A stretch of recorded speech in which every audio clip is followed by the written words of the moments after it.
पर इस वक्त हम लोग मौजूद हैं और हमारे साथ है निर्दलीय प्रत्याशी सावित्री जिंदल जी। मैम, आखिरी चरण का प्रचार चल रहा है और महज 1 या 2 दिन अभी बचे हुए हैं। कैसा प्रचार चल रहा है, सबसे पहले ये जानना चाहेंगे आपसे। देखिए, आज मैं यहाँ पर संत नगर में आई हुई हूँ और प्रचार बहुत अच्छा चल रहा है क्योंकि मेरे सभी हिसार परिवार के सभी लोग आए हुए हैं। तो चुनाव जो है मेरे हिसार परिवार का चुनाव है, तो वे अपने चुनाव को बहुत अच्छी तरह से लड़ रहे हैं। 10 साल पहले आप जनता के बीच में थी, लेकिन 10 साल का आपने गैप लिया है, उसके बाद एक बार फिर से चुनावी मैदान में है। ये 10 साल का गैप क्यों देखा गया और क्या अब तैयारी पूरी है? ये 10 साल का गैप जो आप लोग बोल रहे हैं, 10 साल का गैप जरूर रहा, लेकिन मैं अपने हिसार परिवार से दूर नहीं थी, पॉलिटिक्स से दूर थी, हिसार परिवार से दूर नहीं थी। उनके बीच में मैं आती रहती थी, मिलती रहती थी। तो इसलिए चुनाव लड़ने के समय भी मुझे कोई दिक्कत नहीं हो रही क्योंकि पूरा परिवार मेरे साथ है, मेरा हिसार परिवार मेरे साथ है और मैं उनसे हरदम मिलती रहती थी। मैम, बीजेपी से आप टिकट चाहती थी, अगर आप जीतती हैं, जनता आप पर प्यार लुटाती है, एक मौका आपको देती है, तो उसके बाद किस पार्टी को आप समर्थन देंगी? बीजेपी अगर आपको न्योता देती है तो क्या उसके बाद, जीतने के बाद, आप बीजेपी में जाएंगी? देखिए, सबसे पहली बात तो ये है कि पहले तो हम लोग अपना चुनाव बहुत अच्छी तरह से लड़ना चाह रहे हैं।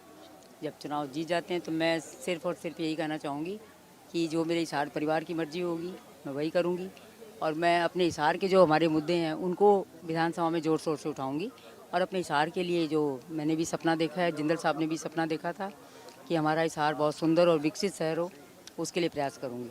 हम हिसार सीट से बहुत सारे प्रत्याशी जो हैं वो चुनावी मैदान में हैं, निर्दलीय भी हैं और कांग्रेस, बीजेपी और आप के बीच में त्रिकोणीय मुकाबला बताया जा रहा है। आप टक्कर में सबसे ज्यादा मजबूत किसको देखती हैं? वो तो देखिए आप लोग बता सकते हैं क्योंकि मैं कहूँगी कि मैं मजबूत हूँ, बाकी सब भी कहेंगे कि हम लोग मजबूत हैं। तो आप लोग बता सकते हैं कि कौन मजबूत है।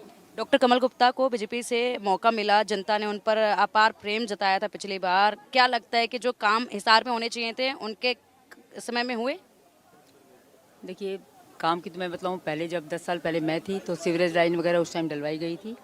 वो लाइन अब छोटी पड़ गई क्योंकि मेरा हिसार जो है बहुत बढ़ गया, तो बड़ी लाइन डालने की ज़रूरत थी, तो वो शायद नहीं डल पाई।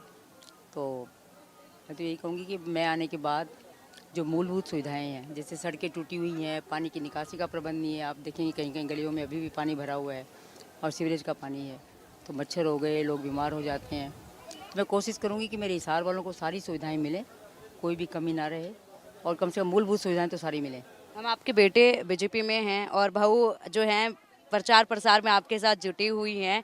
क्या कमी उनके प्रचार में आपको खलती है, क्योंकि वो नजर नहीं आते हैं आपके साथ प्रचार में? हो सकता है बीजेपी में इसलिए यहाँ पर नजर ना आ रही हो। देखिए, वो पार्टी से जुड़ा हुआ है, तो पार्टी जो उसको कहेगी, आदेश देगी, उसको वही करना चाहिए और कर रहा है। बाकी सारे बच्चे यहाँ पर साथ है, फिर पूरा मेरा हिसार परिवार साथ है, तो सारे लोग लगे हुए हैं। मुझे तो पता ही नहीं चला कि कौन कहाँ पर क्या कर रहा है। मुझे कहीं बुलाते हैं, मैं वहाँ चली जाती हूँ, बाकी सारे लोग कर रहे हैं काम। हम, हिसार की एक तस्वीर जो आपने सोची हो कि अगर आप जीते तो हिसार को इस तरीके से देखना चाहते हैं, ऐसे काम करवाना चाहते हैं, वो तस्वीर आपसे जानना चाहेंगे हिसार की। सबसे पहले तो मैंने आपको यही कहा कि जो हमारी मूलभूत सुविधाएं इस समय चरमराई हुई हैं उनको सबको ठीक करवाऊँगी, जिससे कि लोगों को आने जाने की सड़कें ठीक हो जाएँ, सीवरेज व्यवस्था ठीक हो जाए, पानी की निकासी हो जाए कि घरों में पानी ना घुसे, गलियों में पानी ना रहे, सीवरेज ओवरफ्लो होकर सब जगह बदबू हो रही है, मच्छर हो रहे हैं, इस समय कई जगह डेंगू फैल रहा है, तो वो सब ना हो। सबसे पहले तो मेरी यही होगी कि मूलभूत सुविधाएं सारी जो हैं वो ठीक से हम करवा सकें, जिससे कि लोगों को राहत मिले। बहुत बहुत शुक्रिया मैम, वक्त देने के लिए बहुत बहुत शुक्रिया।